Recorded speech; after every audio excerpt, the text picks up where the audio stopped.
tema Lições do dia em que os leões jejuaram. Eu convido a que você abra a sua Bíblia no livro do profeta Daniel, no capítulo de número 6. Livro do profeta Daniel, capítulo 6.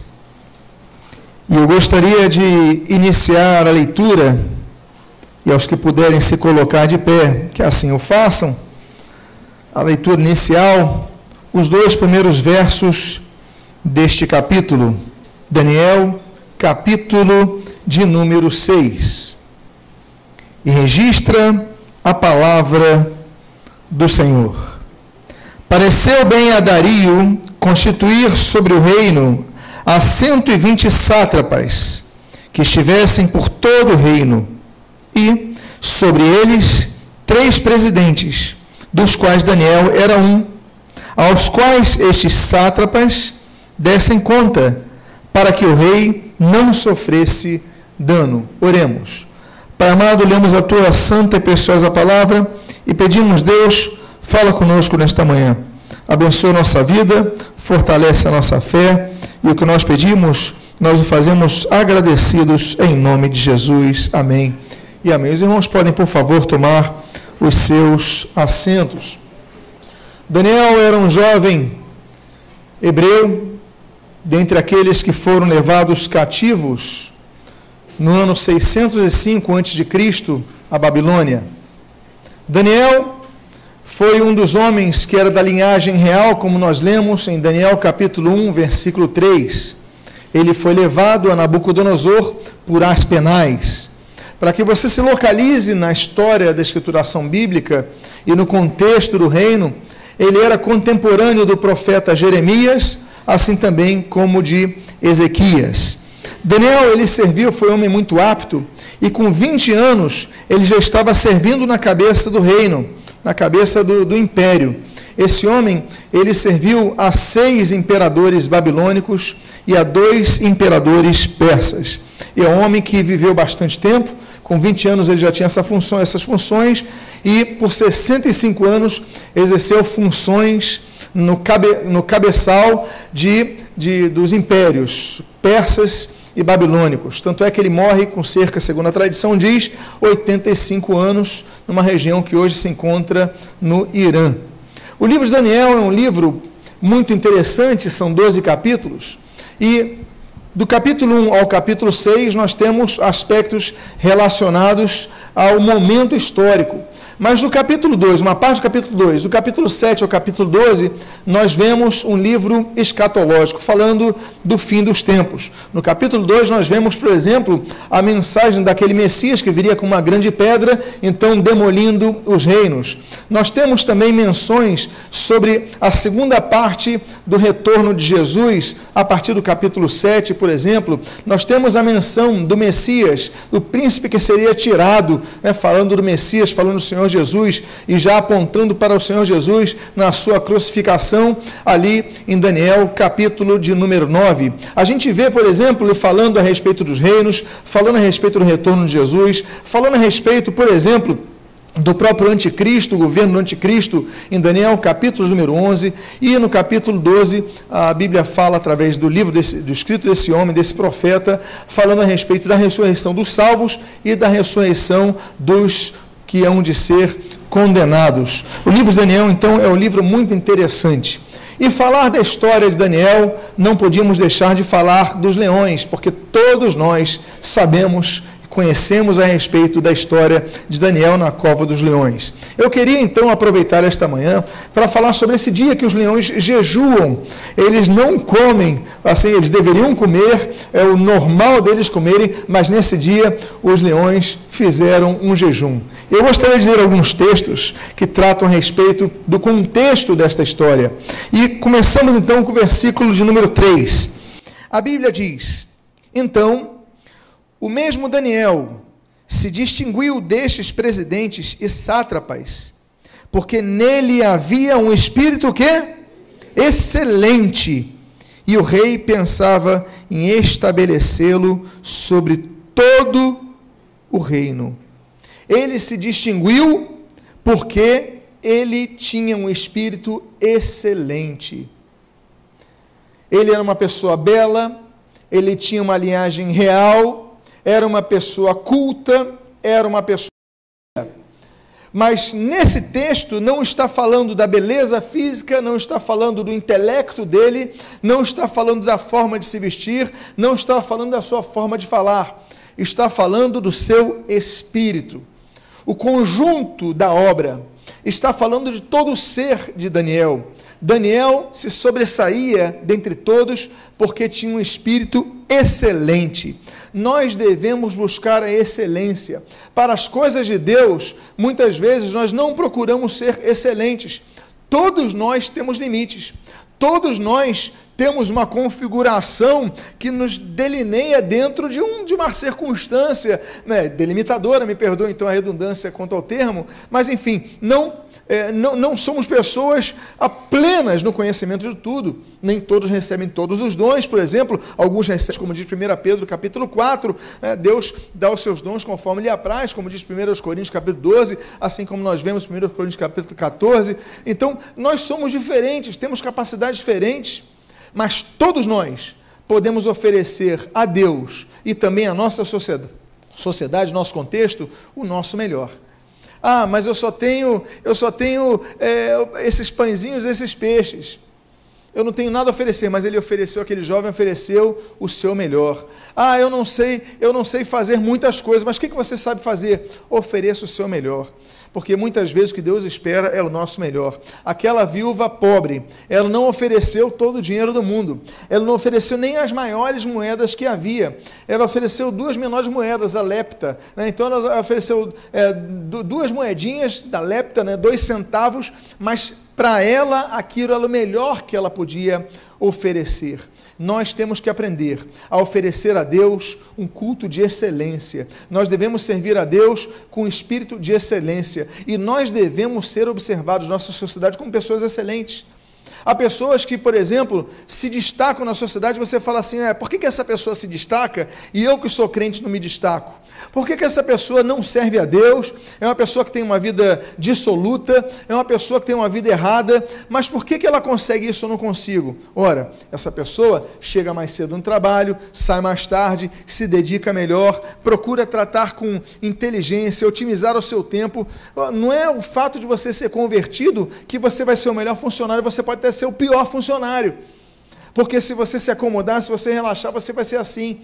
Daniel procurava ser excelente, Daniel tinha um espírito excelente, ele se sobressaía com excelência. Meus amados, nós vemos na Bíblia, a Bíblia falando de coisas excelentes. Nós vemos em 1 Reis, por exemplo, 1 Crônicas capítulo 22, nós temos ali a casa do Senhor oferecida de maneira excelente ao Senhor, era o melhor que havia e foi oferecida, dedicada por Salomão ao Senhor, uma casa com excelência. Nós vemos no Salmo de número 150, por exemplo, um louvor oferecido com excelência. Nós vemos em Eclesiastes capítulo número 7, a sabedoria excelente, nós devemos buscar a sabedoria com excelência. Nós vemos vários textos, nós vemos, por exemplo, a mentalidade excelente que o servo de Deus deve ter, como nós lemos ali em Romanos, capítulo de número 12. Nós lemos ali em 1 Coríntios, capítulo número 4, nós devemos oferecer a Deus poder excelente. Temos um tesouro em vasos de barro, então temos que oferecer a Deus um poder com excelência, aquilo que destrói, que quebra grilhões. Temos que ter uma fé excelente, meus amados irmãos. Nós vemos, por exemplo, o apóstolo Paulo, por exemplo, escrevendo a Timóteo e falando que ele devia manejar a palavra do Senhor com excelência. A carta final de Paulo, 2 Timóteo, capítulo 2, versículo 15, ele devia manejar a palavra com excelência, não tendo que se envergonhar, mas muitas vezes pregadores não se dedicam na palavra, nós devemos dedicar. Podemos não ser os melhores pregadores, podemos não ser os melhores evangelistas, podemos não ser os melhores diáconos, não podemos não ser os melhores operadores de som, podemos não ser os melhores músicos, mas devemos fazer tudo com quê? Com excelência. Devemos estudar, devemos nos aplicar, devemos procurar oferecer a Deus com excelência. A Bíblia fala em Filipenses capítulo número 3, que nós devemos oferecer a Deus uma uma vida de excelência. Nós vemos, por exemplo, em Tito capítulo 2, que nós devemos oferecer um ensino com excelência. Então, se você é professor de escola bíblica dominical, procure oferecer um ensino com excelência. Você que ensina, procure oferecer com excelência, porque Deus é um Deus de excelência. Deus é um Deus que espera excelência. A Bíblia diz que esse homem Daniel, ele se sobressaiu dentre os presidentes e dentre os sátrapas. Eram 120 sátrapas, eram 3 presidentes, ou seja, 123 pessoas. E Daniel era o melhor de todos. Não está dizendo que era porque ele tinha revelação, não está dizendo porque ele era culto, está dizendo porque ele era excelente, é o conjunto da obra. Então nós devemos ser pessoas excelentes, procure melhorar. Se você trabalha numa empresa, procure ser o melhor funcionário da empresa. Ah, mas o outro tem mais tempo, o outro conhece o meu chefe. Procure ser o melhor, procure olhar para o que essas pessoas que são os melhores do seu trabalho fazem e procure fazer mais. Na época que trabalhava na loja, na fábrica, eu estudava muito a respeito disso, e um dos princípios que eu aprendi, e eu gosto de ler biografias, e das biografias das pessoas que fizeram diferença no meio empresarial, era o seguinte: o bom funcionário não é aquele que não faz o que você pede, nem é aquele que faz o que você pede, mas é aquele que faz além do que você pede. Funcionário que só faz o que o chefe pede, ele vai ser normal. Aliás, é o mínimo que ele tem que fazer. Você tem que fazer mais, você tem que ir além, você tem que ser notado com excelência. Seja excelente na sua empresa, seja excelente na sua casa, seja excelente no seu ministério, seja excelente na sua vida. Diga à pessoa que está do seu lado: seja excelente, porque bom tem muitos aí. Bom tem muitos. Você tem que ser excelente. Há um segundo aprendizado que nós aprendemos com Daniel. É o que nós lemos nesse versículo número 4 que está em tela. Então os presidentes e os sátrapas procuravam ocasião para acusar a Daniel a respeito do reino, mas não puderam achá-la, nem culpa alguma. Porque ele era o quê? Ele era fiel, e não se achava nele nem erro, nem culpa. 122 pessoas invejavam Daniel. Eram 120 sátrapas, eram 3 presidentes, Daniel era um deles, 122 pessoas procuravam ocasião para acusar Daniel. 122 pessoas procuravam um erro em Daniel. Quando você se sobressai, as pessoas, muitas das pessoas, não todas, mas muitas das pessoas que ficaram atrás vão procurar te difamar, vão procurar ocasião para falar mal de você. Não é verdade? Você alcança um posto em qualquer área da vida, que você chegou na ponta, as pessoas, ele tem alguma coisa errada, vão procurar alguma coisa. Você enriqueceu, roubou alguém, enganou alguém. Você, alguma coisa, as pessoas vão procurar em você, porque elas não entendem que você pode subir por causa da excelência da sua vida. Se você for excelente, você vai subir na vida. Saiba disso. Se você for excelente, você vai crescer. Mas saiba que vai haver inveja também. 122 pessoas. Agora, o texto diz: não encontraram nada, nem culpa alguma, porque ele era o quê? Fiel. Ele era o quê? Fiel. A Bíblia fala de algumas pessoas que são chamadas de fiéis. Números capítulo 12, a Bíblia diz que Moisés era fiel. A Bíblia diz nesse Daniel capítulo 6 que Daniel era fiel. A Bíblia diz em Jó capítulo 1 que Jó era fiel. A Bíblia diz em 2 Reis, capítulo 22, que Josias era fiel, não ia nem para a direita, nem ia para a esquerda. 1 Coríntios, capítulo 4, a Bíblia diz que Timóteo era fiel. A Bíblia fala em 1 Timóteo, capítulo 1, que Paulo era fiel. A Bíblia fala em Colossenses, capítulo 1 e capítulo 4, sobre 3 homens fiéis. A Bíblia fala, por exemplo, no capítulo 1 de Colossenses, que Epáfras e Tíquico eram ministros fiéis. E a Bíblia fala em Colossenses capítulo 4 sobre Onésimo, que é fiel. A Bíblia fala de duas pessoas fiéis em Apocalipse capítulo 1 e Apocalipse capítulo 2.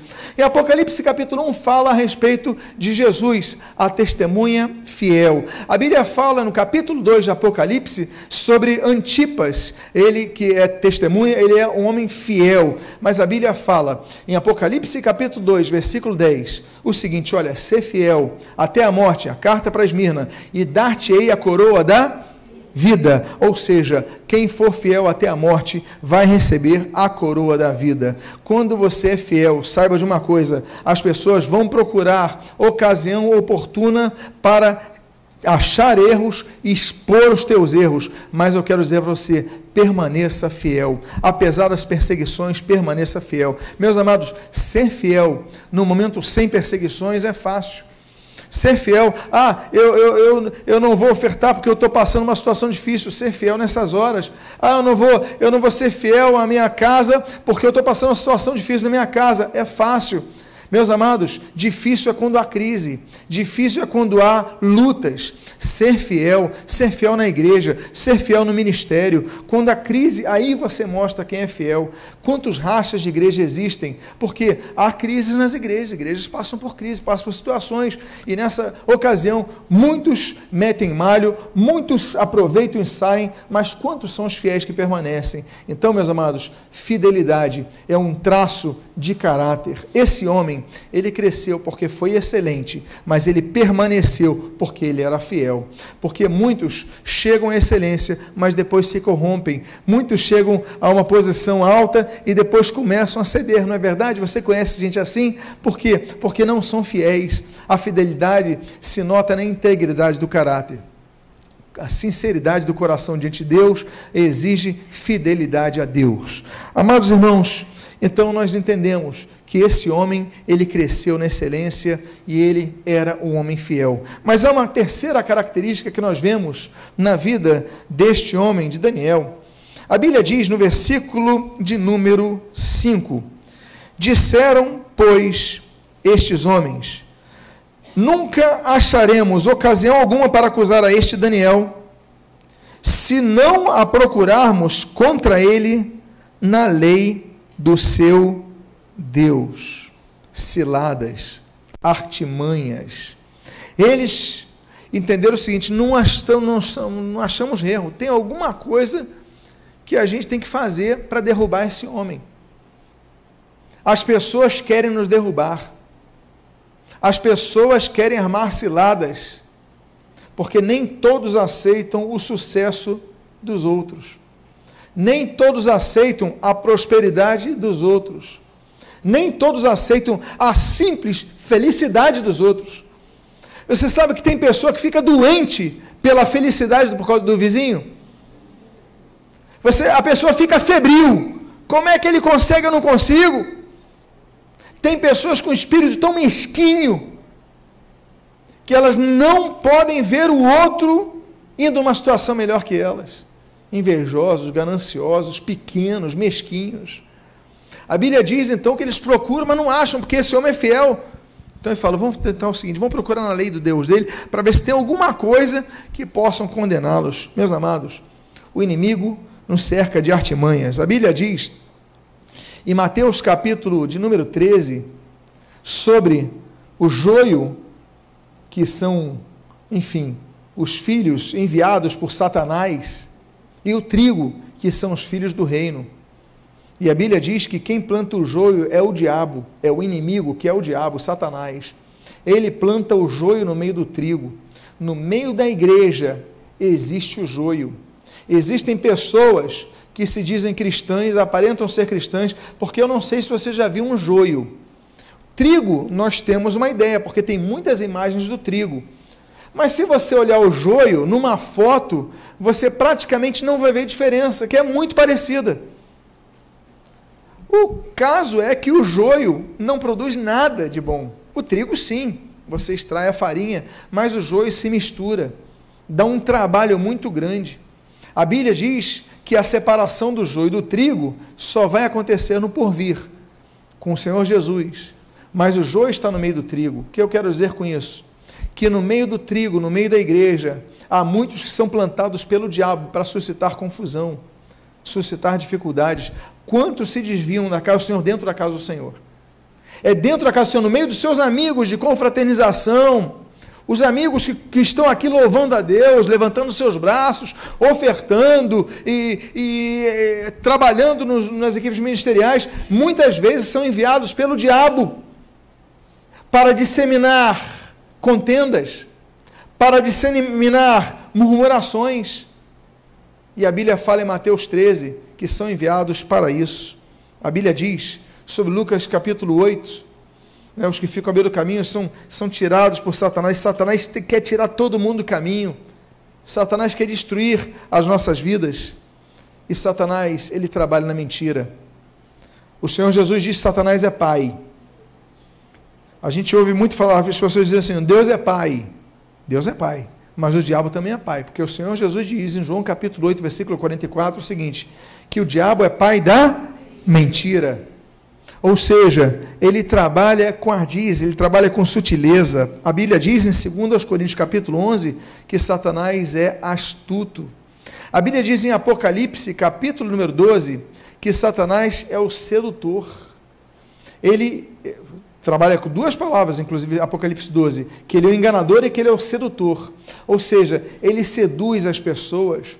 A conversa de Satanás, ele procura seduzir, ele procura enganar as pessoas. É por isso que a Bíblia diz, em 1 Pedro capítulo 5, olha, sede sóbrios e vigilantes. Satanás anda ao redor nosso, bramando como leão, procurando oportunidade para nos tragar. Meus amados irmãos, nós devemos ter muito cuidado, que Satanás anda ao nosso derredor. Satanás está procurando ocasião para nos atacar. Satanás estava rodeando a vida de Jó para condená-lo e Deus o defendeu. Eu quero que você entenda uma coisa, que nós temos, em primeiro lugar, Deus que é nosso Pai. Se Satanás é pai dos mentirosos, Deus é pai dos que agem na verdade. Em segundo lugar, eu quero dizer que Jesus é nosso advogado perante o Pai, como a Bíblia diz em 1 João capítulo 2, versículo 1. Nós temos o advogado junto ao Pai, Jesus Cristo. Amém, queridos? Então, por isso nós devemos revestir-nos da armadura de Deus para que possamos resistir no dia mau e, depois de obtermos a vitória, nós permanecermos inabaláveis. Para quê? Como diz Efésios capítulo 5, resistirmos às ciladas de Satanás, porque ele coloca ciladas. Nós vemos que esses homens que trabalhavam com Paulo, trabalhavam com Daniel, davam bom dia a Daniel, comiam com Daniel, trabalhavam com Daniel, davam um tapinha nas costas de Daniel, queriam derrubar Daniel, queriam armar ciladas. Então fique atento, porque tem muita gente que perde na sua vida porque não vigiou. O Senhor Jesus, ele fala para os discípulos, eles deviam orar e deviam vigiar. Ele não falou só para orarem, ele falou para vigiarem, não é verdade? Por quê? Porque eles podiam orar, mas podiam, se não vigiassem, perder. Meus amados irmãos, tem muita gente que perde oportunidades na vida porque não vigiaram. Nós devemos estar atentos. A Bíblia diz para nós não confiarmos no homem, nós não confiarmos nem no nosso coração, enganoso, pois é o coração mais do que todas as coisas, e não devemos enganar no homem, confiar no homem, nós devemos confiar em Deus. Vamos ver os frutos dessas vidas. Nesse momento, Daniel se cerca de pessoas, Daniel tem poder, Daniel é um dos 3 maiores de todo o império, mas as pessoas querem derrubá-lo. E aí, nós devemos então ver o exemplo de Daniel. Outra coisa que nós aprendemos com Daniel é que está no versículo número 10, que você pode ver aí, você pode ler comigo. A Bíblia diz o seguinte: Daniel, pois, quando soube que a escritura estava assinada, entrou em sua casa e em cima, no seu quarto, onde havia janelas abertas do lado de Jerusalém, 3 vezes por dia, se punha de joelhos e orava e dava graças diante do seu Deus, como costumava fazer. A ordem era, olha, você não pode orar a outro Deus. Você não pode, a questão é o imperador, é o nosso rei. Não pode, isso é infidelidade. Daniel o que fez? Bom, tem leis e eu vou obedecer. Nós aprendemos a obedecer todas as leis. Mas nós aprendemos, vocês lembram daquela série sobre o princípio de autoridade que nós demos aqui? Existem, acima dos poderes delegados aos homens, existem outras leis. Existe a lei de Deus. Existe a lei da consciência. Então, se houver alguma lei que me impeça, e alguma lei lavrada pelos homens, que não me impeça de adorar a Deus, servir a Deus e agir com minha consciência tranquila, eu tenho que obedecer essas leis, tenho que submeter a ela. Agora, se eles quebram as leis que estão acima, nós temos a autoridade suprema, nós temos autoridades verais, nós temos autoridade de consciência, e só em quarto lugar nós temos a autoridade delegada aos homens. Ou seja, se não nas leis referendadas pelas autoridades humanas, se não ultrapassarem a lei divina, se não ultrapassar a lei da consciência, eu tenho que obedecer, tenho que me submeter. Agora, se eles mandarem eu fazer alguma coisa que vá contra mim, eu não posso. Se houver um decreto que mande eu dar um tiro numa pessoa que me desobedeça, eu não vou obedecer. Eu não vou obedecer, porque isso vai contra a lei da minha consciência. Não, a lei é que você tome cicuta. Se um pastor fala isso, eu vou desobedecer esse pastor, porque isso vai contra a lei de Deus, vai contra a lei da minha consciência. Nós temos uma lei interna nossa, e o bom senso vai mostrar muito bem isso de maneira coletiva, que as leis não podem estar acima da consciência. A lei de Deus tampouco pode estar abaixo da lei dos homens. Proibiram ele de orar, ele falou, não vou deixar de orar. A Bíblia diz que Daniel, então, ele desobedece ao rei, porque ele obedece a Deus, aí como nós lemos em Atos capítulo 5, antes importa obedecer a Deus que aos homens. Bom, Pedro vai falar a respeito disso. Daniel, então, falou, não, eu vou orar, eu vou dar graças. Nós aprendemos vários textos sobre dar graças, coisa bonita. Nós temos, por exemplo, o Senhor Jesus, Mateus capítulo 14, dando graças pelo alimento. Aí nós vemos o apóstolo Paulo, Romanos capítulo 14, dando graças pelo alimento. Ao Senhor Jesus, ele faz a pergunta, quando daqueles leprosos curados, ele fala em Lucas capítulo número 17, ele fala assim, poxa, porventura não houve um que voltou para dar graças? Ele faz essa pergunta. Meus amados, por isso que nossas orações, como diz Filipenses capítulo 4, tem que ter ações de graças. Aí nos lembramos de 1 Tessalonicenses capítulo 5, quando diz, em tudo, dai graças. Assim como eu aprendi lá em casa, com meus pais, eu ensino aos meus filhos. Eu dou graças. Eu não como sem dar graças. Claro, você vai estar num jantar, ninguém é crente ali, ninguém para dar graças, então eu sou sutil. Eu não fecho meus olhos e falo, vamos orar agora, vamos ficar de pé. Não vou fazer isso, você é uma pessoa antissocial, você é uma pessoa, você é julgado de maneira incorreta. Não, eu simplesmente agradeço o meu silêncio com olhos abertos. Agora, quando eu estou no meio da crentaiada, como a gente chama aí, meus irmãos, vamos orar, vamos agradecer ao Senhor. Estou em casa, estou na família, a gente vai no shopping, senta para alimentação, nós ali, o que nós fazemos? E aí está a minha família para dizer, nós damos graças, porque o Senhor Jesus fez isso em Mateus 14, o apóstolo Paulo também fez isso em Romanos capítulo 14, então nós devemos fazer isso, agradecer a Deus mais do que reclamar. Nós podemos, claro, desabafar, não estou falando isso, nós temos que abrir nosso coração a Deus, como diz Lamentações capítulo 2, nós devemos derramar o nosso coração a Deus como derramamos água, mas nós devemos também agradecer a Deus. Olha, abre o teu coração, fale, meu pé está doendo, pisaram no meu dedo mindinho, pode falar, pode dar essa reclamada a Deus, porque Deus gosta de um coração sincero. Agora, não deixe de agradecer. O Senhor Jesus ensina naquela oração, no meio do sermão do monte, você tem Mateus capítulo 5, o 6 e o 7. No 6, Jesus faz aquele ensino da oração, que as sociedades bíblicas colocaram a oração do Pai Nosso. Pai Nosso que estás no céu. Você pode dizer o resto? Santificado seja o teu nome. Venha a nós. E aí ele vai ensinando até o momento que, olha, o pão nosso de cada dia nós hoje.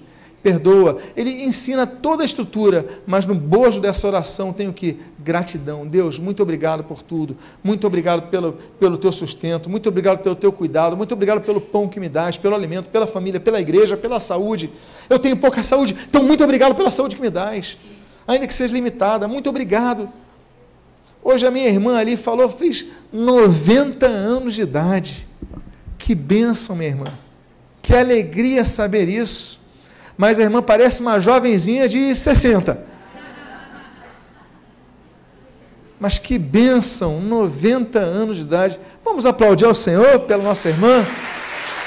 Que bênção, glória a Deus. Devemos dar graças. Nós lemos agradecimento a Deus. Noé foi grato a Deus, levantou um altar ao Senhor. Jacó foi grato a Deus, levantou um altar ao Senhor. Abraão foi grato a Deus, levantou um altar ao Senhor. Isaac foi grato a Deus, levantou um altar ao Senhor. Raquel, Gênesis capítulo 30, ela foi grata a Deus. Nós devemos ser gratos a Deus. Outra questão que nós devemos aprender desse dia é que você deve permanecer firme, não ceder diante do sofrimento. A Bíblia diz nesses versículos 16 e 17 o seguinte: então o rei ordenou que trouxessem a Daniel e o lançassem na cova dos leões. Disse o rei a Daniel: o teu Deus, a quem tu continuamente serves, que ele te livre. Olha só o que o rei falou: olha, você vai ter que ser lançado na cova dos leões, né? Você é excelente, você é um cara maravilhoso, mas você desobedeceu à lei, eles falaram que você orou ao teu Deus, então que esse Deus te livre. Continua dizendo o texto: foi trazida uma pedra e posta sobre a boca da cova, selou o rei com seu próprio anel e com um dos seus grandes, para que nada mudasse a respeito de Daniel. Leões. Leões são mamíferos carnívoros que se encontram em 2 continentes. Hoje se encontram em 2 continentes. Na África subsaariana e também no oeste da Índia. Existem 8 categorias diferentes de leões. E, meus amados, para tristeza nossa, em 50 anos, a população humana, ela multiplicou num nível quase malthusiano. Agora, os leões, eles caíram de cerca de 100 mil leões, e hoje nós só temos 30 mil leões, segundo se estima. Ou seja, daqui a alguns anos, se nada for feito, os leões entrarão em extinção. É interessante notar que os leões são animais que se adaptam muito bem à vida em cativeiro, porque os leões vivem em média de 10 a 14 anos de vida, alguns chegam a 16 anos de idade, em natura, mas no cativeiro chegam a 30 anos, eles podem duplicar a sua vida, porque os leões são animais um pouco preguiçosos. Você sabia disso? Para você ter noção, os leões, eles ficam em repouso. Olha, nós, humanos, geralmente dormimos, das 24 horas do dia, nós geralmente dormimos 1/3, ficamos 8 horas dormindo, alguns mais, outros menos, mas essa é a média, 8 horas por dia. Os leões costumam repousar 16 horas por dia, até 20 horas repousando. Aí você fica imaginando, bom, de 24 horas do dia, eles repousam 20 horas. Esse repouso inclui dormir e ficar relaxado, ali parado, olhando os campos. Às vezes você vê algum documentário, animais passando na frente do leão, e o leão nada faz, não é verdade? Porque ele está com preguiça, ele está nesse sono, a comida passa na frente, ele fala, deixa para comer depois. Aí o que o leão faz? O leão tem então 4 horas de trabalho. Ele é um animal que começa então a acordar à noite. É interessante que o hábito do leão é noturno. Ele poucas vezes caça durante o dia, ele fica relaxado, dormindo, relaxando, olhando, mas à noite é quando o leão ele vai à caça. Aliás, quem mais vai à caça são as leoas, mais do que os leões, mas os leões também vão à caça. Mas eles têm esse hábito noturno. Eles comem, em média, de 50 a 300 quilos, é a necessidade deles. Por isso que eles se dão bem mais em cativeiro, porque é uma regra maior da alimentação deles. Pois bem, imagine você, e nós sabemos pela história bíblica, que Daniel é lançado ali na noite, no início da noite, na manhã seguinte o rei vai procurá-lo. Ou seja, ele passa exatamente o período da noite, que é o período quando os leões vão à caça. É interessante notar que no momento de maior fome dos leões, é que Daniel é lançado naquela cova. Lançaram na cova dos leões. Nós devemos entender o seguinte, que Deus, a Bíblia diz, em Provérbios capítulo 11, Deus prova o justo, A Bíblia diz, em Provérbios, capítulo número 17, Deus prova os corações. Salmo 11, Deus prova o justo. Provérbios 17, Deus prova os corações. Mas nós devemos lembrar, Deuteronômio capítulo 8 diz que Deus nos leva para o deserto para nos provar ali. Deus nos leva ao deserto. A Bíblia mostra em Mateus capítulo 4 que o Espírito Santo de Deus conduziu Jesus ao deserto para ser tentado ali. Foi o Espírito Santo. Não foi o diabo que conduziu, o diabo estava lá esperando. Quem conduziu foi o Espírito Santo. Deus nos leva a fases de provações. No mundo tereis aflições, mas tende bom ânimo, disse Jesus, pois eu o quê? Venci o mundo. É por isso que Tiago, capítulo 1, versículo 2, diz assim, bem-aventurado o que suporta a provação, pois sendo aprovado nela, que acontecerá com ele? Ele receberá o quê? A coroa da vida, como nós mencionamos de Apocalipse capítulo 2, versículo 10. Ou seja, nós enfrentamos provações, Deus permite que nós enfrentemos desertos, Deus permite que Daniel seja lançado na cova dos leões. Qual era o erro dele? Nenhum. Aconteceu uma injustiça aqui, Deus permitiu uma injustiça. Ele foi lançado na cova dos leões, mas o que acontece é que Deus estava com ele e fechou a boca do leão. Ele nos envia ao deserto, mas nos dá livramento, nos dá um maná diário e nos dá direção através das colunas de nuvem de fogo. Meus amados, podemos passar pelas dificuldades, mas nunca estaremos sozinhos, porque Deus estará conosco. Amém, queridos? Sexta lição que nós aprendemos está no versículo número 19, até o versículo de número 21. Diz a palavra de Deus, pela manhã, ao romper do dia, levantou-se o rei e foi com pressa à cova dos leões. Você viu que ele passou a noite, a madrugada lá. Chegando ele à cova, chamou por Daniel com voz triste. Disse o rei a Daniel, Daniel, servo do Deus vivo, falou com voz triste. O imperador gostava de Daniel. Ele falou, Daniel, servo do Deus vivo, falou assim, sem ânimo. Dá-se-ia o caso que o teu Deus, a quem tu continuamente serves, tenha podido livrar-te dos leões? Ele faz uma pergunta sem saber que Daniel está vivo. E de repente ele ouve uma voz. A Bíblia diz, então Daniel falou ao rei, ó rei, vive eternamente. O rei, ele falou por desencargo de consciência, o rei não dormiu à noite. O rei procurou o Rivotril, não achou. Procurou o Patis, não achou. Procurou a maracujina, não achou. O rei acordou com olheira, ele chegou, foi correndo lá, Daniel, está vivo, Daniel? Ele falou triste, mas ele falou porque acreditava que algo podia acontecer. Aí Daniel fala, ó rei, vive eternamente, eu estou vivo sim, os leões não me comeram, não me devoraram, eu estou aqui inteiro. Meus amados irmãos, Deus é um Deus que livra. Deus é o mesmo Deus que livra, é o Deus que livrou Noé, Gênesis capítulo 9, é o Deus que livrou Ló, Gênesis capítulo 19, é Deus que livrou tantas pessoas, livrou da prisão Pedro, Atos capítulo 12, livrou Paulo e Silas da prisão, Atos capítulo 16, é o mesmo Deus que nos livra. Eu gosto daquele texto que diz no Salmo número 50, invoca-me no dia da angústia e eu te livrarei, e tu me glorificarás. Olha que coisa bonita, meus amados irmãos, nós devemos invocar a Deus, mesmo no deserto, nas situações difíceis.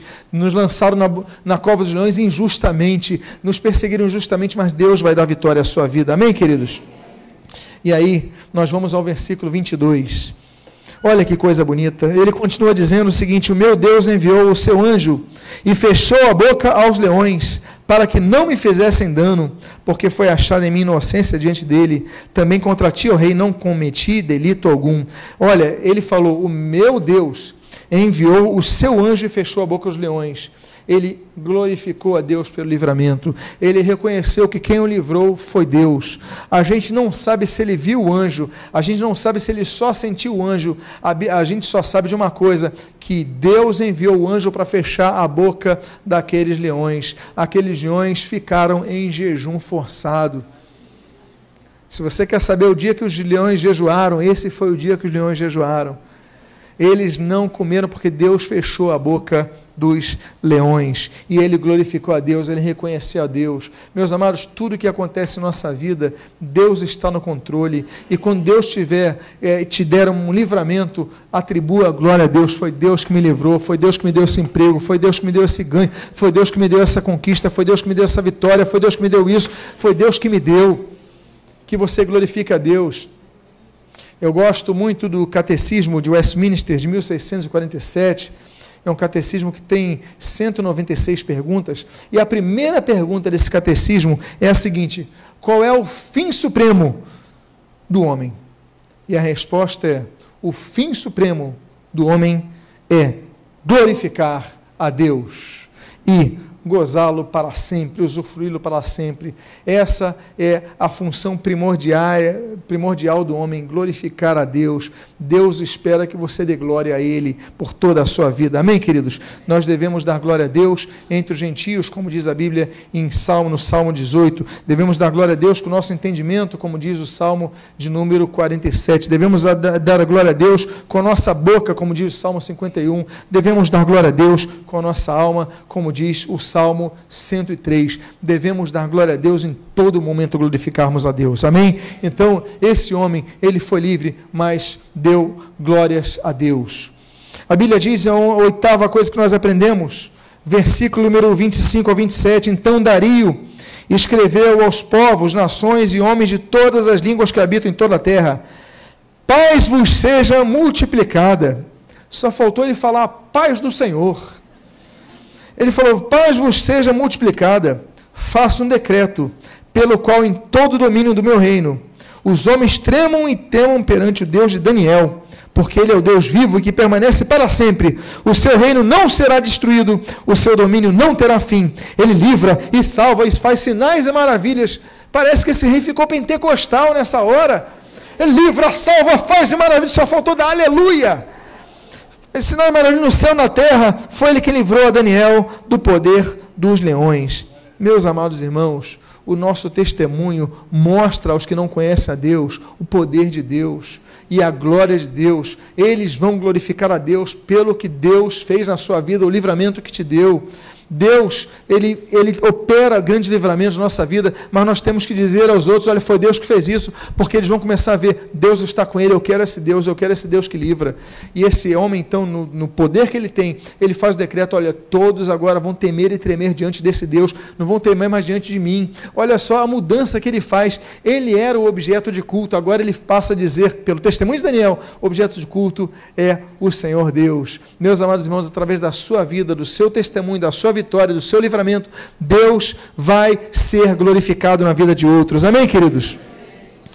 É por causa de uns que outros vão glorificar a Deus. Tertuliano, ele falou em Apologética, na Apologética de número 50, olha, o sangue dos mártires é a semente da igreja. Então, meus amados irmãos, às vezes é o teu sofrimento que vai fazer com que a igreja sofra. Às vezes você vai sofrer, as pessoas vão ver a sua luta, vão ver você sendo lançado na cova dos leões, mas quando verem você ter a vitória e você glorificando a Deus, vão falar, eu quero seguir esse Deus, eu quero ter esse Deus. E o último texto que eu gostaria de compartilhar com os irmãos. A Bíblia diz, Daniel, pois, versículo 28, Daniel, pois, prosperou no reinado de Dario e no reinado de Ciro, o persa.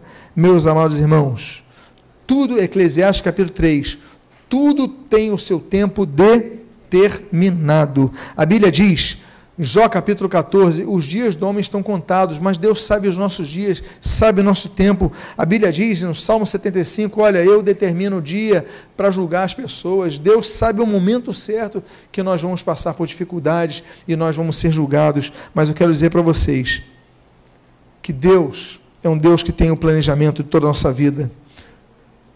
Jó capítulo 42, Jó lhe fala, olha, eu sei, Senhor, que nenhum dos teus planos pode ser frustrado. Deus tem um plano para a sua vida. Deus tem um tempo para a sua vitória. Deus tem um tempo para você. E Daniel prosperou no reinado de Dario e no reinado de Ciro. Esse homem se alongou. Começou a sua vida com 20 anos. Como eu falei para vocês, ele serviu a 6 imperadores babilônicos. 2 imperadores, esses 2, Dario e o Ciro, imperadores persas. Esse homem vai morrer em ditosa velhice aos 85 anos.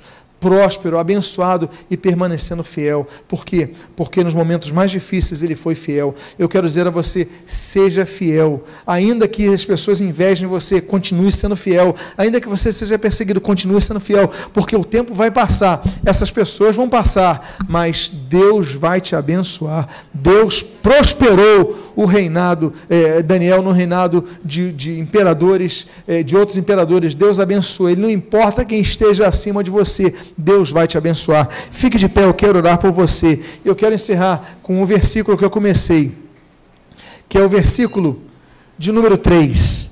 Então, o mesmo Daniel se distinguiu destes presidentes e sátrapas, porque nele havia um espírito excelente. Eu quero fazer uma oração por você.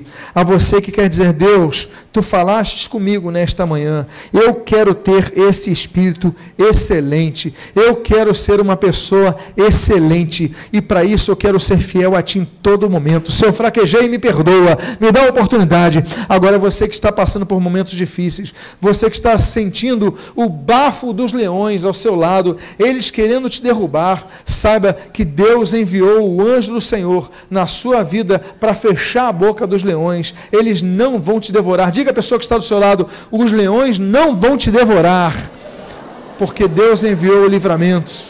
Se você passa por uma situação, eu convido a todos a fechar seus olhos. Se você passa por uma situação difícil nesse momento, coloque a mão no seu coração agora, nós queremos orar por você. Você colocou a mão no seu coração, vem aqui à frente, a equipe de oração está aqui à frente para orar por sua vida. Sai do seu lugar, vem aqui à frente, nós vamos orar agora, nós vamos clamar ao Senhor agora. Seja fiel a Deus, não deixe de ser fiel a Deus em nenhum momento. Pai amado, Deus bendito, em nome de Jesus nós oramos pela vida de nossos irmãos. Nós te damos graças como Daniel fez. Nós não deixaremos de clamar a ti como Daniel fez. Nós permaneceremos fiéis a ti, mesmo que nos ameacem de lançar-nos à cova dos leões, e mesmo que ali sejamos lançados, ainda que sentamos o bafo dos leões, que sentamos o bramido dos leões, que sejamos o rugir dos leões, Deus, ainda assim, nós permaneceremos fiéis, confiante no teu livramento. Tu que és um Deus que envias livramento. Pai amado, aqui há várias pessoas que vieram aqui à frente, estão passando por situações difíceis, estão passando por situações, muitas delas angustiantes. Pai amado, em nome de Jesus, nós clamamos por elas, nós oramos por elas, nós pedimos, Deus, nós ministramos sobre a vida dos nossos irmãos. Pai amado, dá livramento à vida dos nossos irmãos. Dá, Senhor, que em nome do Senhor Jesus, eles possam, Senhor, a noite vai passar, no dia seguinte vai chegar e vão dizer, olha, que todos possam temer e tremer diante do Deus dessas pessoas, porque esse Deus salva, esse Deus liberta, esse Deus transforma, esse Deus é poderoso. Pai amado, Deus de poder, o Todo-Poderoso, dá vitória sobre a vida dos teus irmãos, dos meus irmãos, nossos irmãos. Pai amado, em nome de Jesus, dá vitória à vida desses irmãos, aqueles que estão aqui à frente, aqueles que estão ouvindo essa mensagem na internet, que agora estão clamando, Pai, mesmo à distância, mesmo depois, dias ou meses ou anos depois dessa mensagem ter sido pregada, que teu Espírito continue se manifestando nessas vidas e, Senhor, causando mudança, gerando mudança nestas vidas. Nós pedimos, nós te glorificamos e nós te agradecemos pelo teu livramento, pela tua ação, em nome de Jesus. Amém e amém. Aplauda ao Senhor Jesus, glorifica ao Senhor Jesus. Volte ao